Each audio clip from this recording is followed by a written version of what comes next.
What is up, everybody? Welcome back to RacingDudes.com and welcome back to another one of our previews. Well, Saratoga is back and back just in time for 4th of July weekend. It should be a great weekend of racing in Saratoga as the meet starts back up. Now, before we get into the big races on Saturday, let's look at one on Friday on 4th of July itself. It's going to be race 10 on the card. The Suburban Stakes, $400,000 the purse in this one. Grade 2 event. We're going 10 furlongs here in this one. It's going to be a heck of a race. I'm very excited for this. We saw last weekend a very good running of the Stephen Foster, now the Suburban, and kind of as these horses, the older horses, kind of start to fall in line as we head towards what really now is Breeders' Cup prep season. All right, I'll put it up on the screen now for you, though. Let's go to the Suburban. Let's see what's going to happen here. It is a field of 8. Like I said, we're going 10 furlongs. Should be a lot of fun. All right, we'll go through them one by one here, and we'll give you the win pick here at the end. The number 1 is Phileas Fogg. This is a horse that is coming off of a second-place effort last time out in the Pimlico Special. Very nice horse. Won $150,000 stakes race, 2 races back at this distance at Aqueduct. So, a horse I think is going to take the lead, no doubt about it. You look at the 4 wins recently for this horse. Pretty much been gate to wire, or if not gate to wire, sitting right there in second before taking over. So should get out to the early lead. We have not seen this horse win a race of this magnitude quite yet. We have seen this horse win a lot of kind of allowance races or ungraded stakes races. And like I said, last time out the Pimlico Special, almost got it done. So again, going to go out to the front, going to try to take him gate to wire. We know at Saratoga at times that main track is really favorable to speed, especially if it's raining or wet. So that's something to think about as well if we get weather like we like to do up at Saratoga. So anyway, this horse is going to set the pace. We'll see if he can take him gate to wire. The number 2 is Disarm. This is a horse we kind of have just figured it out, haven't we, with him? When he runs at this level, he just has not been very good. Tried the Oaklawn handicap last time out, got beaten over 8 lengths to finish 4th. Did win an allowance at Oaklawn by a half length or a quarter length, I should say, 2 races back. But Lucas Classic last year, 4th, beaten 4 lengths.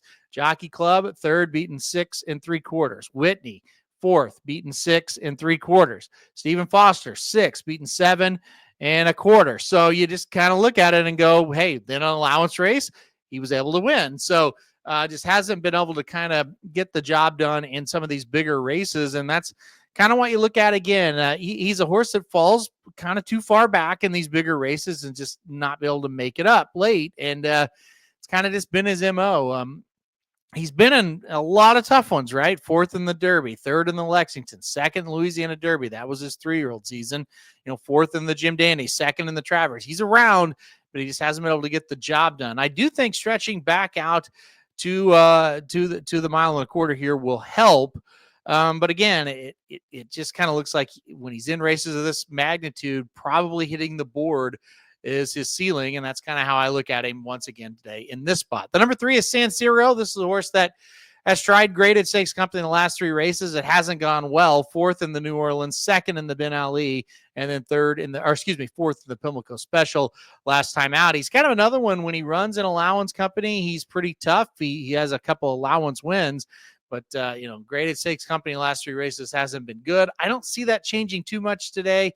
Stretched out to 1 1/8 those last 2 races, and just not quite good enough in those spots. All right, the number 4 as we go on has been good enough in some big time races, and that's the number 4, Locked. Of course, Locked was able to win the Breeders' Futurity as a 2-year-old, ran 3rd in the Breeders' Cup Juvenile, got injured, missed all of the Derby season and the Triple Crown season as a 3-year-old, did come back as a 3-year-old to win an allowance at Belmont at the Big A before winning the Cigar Mile to end his 3-year-old season. As a 4-year-old, has come back and ran well in the Pegasus World Cup, got 2nd, won the Santa Anita Handicap at this distance very impressively, and then was 4th, beaten 6 3/4 in the Ali Sheba in a race where he never picked up his feet that day. Got beat by stablemate Fierceness, among others, in that spot. So 3 races, only 1 win this season, only 1 stinker of an effort, though, and that was the Ali Sheba. He ran well enough, the Pegasus World Cup. So What do we get out of him? I think that's going to be the big question mark. Didn't run all that well. You like said in that last start, the workouts have just been so, I would say, after that. So I don't know. I think the Santa Anita handicap horse, or even maybe the Pegasus World Cup horse, is going to put him right in contention with a big shot. Will we get that, or is he going to start to tail off a little bit? That's my big question mark with him. I think obviously you just look at, hey, everybody runs their absolute best. Who's going to win? I think it's locked. But does it go a little bit deeper than that? That's kind of, as you handicap, you get to worry a little bit about him. But obviously, a lot of talent there with locked, no doubt about it. The number 5 is Bindug. This is a horse that won an allowance race last time out at the Belmont at the Big A. Last year, the Suburban, he got second, beaten a half length. I thought he ran pretty well last year in the Suburban. That was not the greatest of fields, though. Sixth in the Charlestown Classic after that, and then just a run of close second place efforts, but not able to win. Back here, I think should show up with a little bit of a chance here. I don't think it's totally impossible, but there's others I prefer just a little bit more than him in this spot. The number 6, Honor Marie, coming off of a win last time out at Churchill Downs in an ungraded stakes race. That was his first win in a while. Like I said, this is a horse, 3 wins and 10 starts. Kind of started off 2 for 3 as a 2-year-old, and then was kind of just disappointing. After winning the Kentucky Jockey Club as a 2-year-old, the 3-year-old season, wasn't great. 5th in the Risen Star, 2nd Louisiana Derby, 8th in the Kentucky Derby, 4th in the Belmont, 8th in the Travers.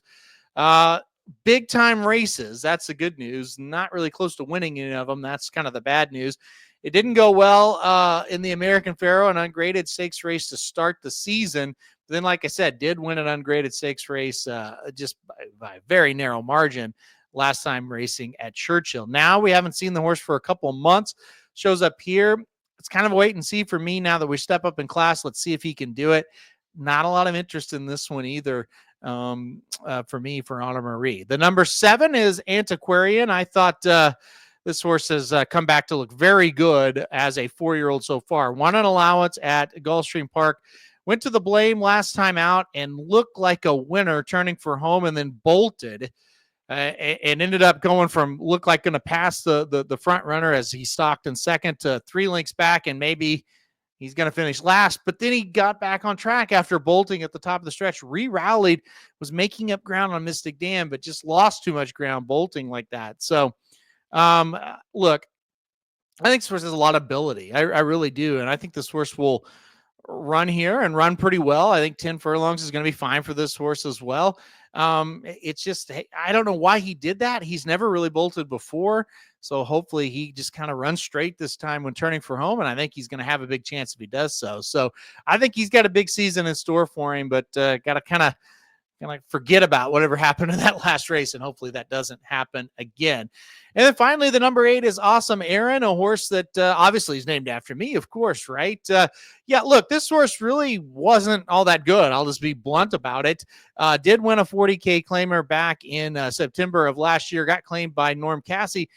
And, I thought Norm improved the horse a little bit, but then, boom, the last 2 races, the horses ran very well, won an allowance at Oaklawn Park impressively, and then last time out won the Pimlico Special pretty impressively as well. So he's coming into it in good form. I like I said, I don't really know what the kind of the turnaround has been. He was pretty much average Aaron for a long time into the last 2 races. He's really lived up to the name. Gets Irad aboard today. I think he's got to garner a lot of interest in the spot. For me, I think he's in here with a big chance. If he can run back to those last 2 races, he can certainly jump up and win this race. And if you're looking for kind of the longer price, I think he is one to take a look at. Or maybe not that long of a price, but not the favorite. That is for sure. So that is the field of 8. I'm going to go with what I think will be labeled the other Todd Pletcher in this race. I'm going to go number 7, Antiquarian, in this spot. I like his running style. I think he can kind of sit behind the speed in here, and the speed I think will be Phileas Fogg. After that, I think Antiquarian's going to kind of sit right behind him. Him and Awesome Aaron will probably be right there together. And I just really like Antiquarian this season. I think he's got a big season ahead of him. I think he would have won the Blame last time out if not for bolting at the top of the stretch. I don't know why he did that. He's never done that in the past. Hopefully he doesn't here. I'm going to look silly. But no, I'm going to go number 7 Antiquarian to pull a very mild upset. I feel like he'll be the second or third choice. I think Locked is a lock to be the top choice.